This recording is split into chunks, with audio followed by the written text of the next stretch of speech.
एक समय की बात है, जंगल के पास एक लकड़हारा रहता था।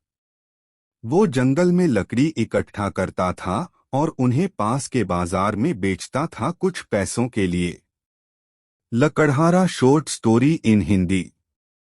एक दिन की बात है, वो एक पेड़ काट रहा था। तभी हुआ ये कि गलती से उसकी कुल्हाड़ी पास की एक नदी में गिर गई। नदी बहुत ज्यादा गहरी थी और वास्तव में तेजी से बह रही थी। उसने बहुत प्रयत्न किया अपने कुल्हाड़ी को खोजने की, लेकिन उसे वो वहां नहीं मिली। अब उसे लगा कि उसने कुल्हाड़ी खो दी है। वही दुखी होकर वो नदी के किनारे बैठकर रोने लगा। उसके रोने की आवाज सुनकर नदी के भगवान उठे और उस लकड़हारे से पूछा कि क्या हुआ। लकड़हारा ने उन्हें अपनी दुखद कहानी बताई।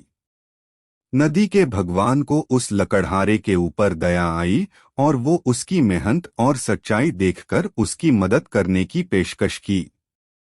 वो नदी में गायब हो गए और एक सुनहरी कुल्हाड़ी वापस लाया, लेकिन लकड़हारे ने कहा कि यह उसका नहीं है। वो फिर से गायब हो गए और अब की बार उन्होंने चांदी की कुल्हाड़ी लेकर वापस आए, लेकिन इस बार भी लकड़हारे ने कहा कि ये कुल्हाड़ी उसका भी नहीं है।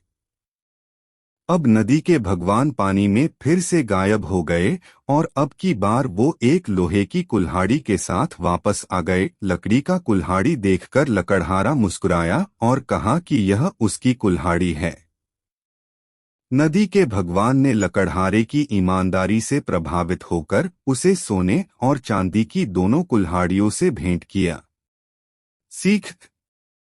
इस कहानी से हमें ये सीख मिलती है कि ईमानदारी सर्वोत्तम नीति है।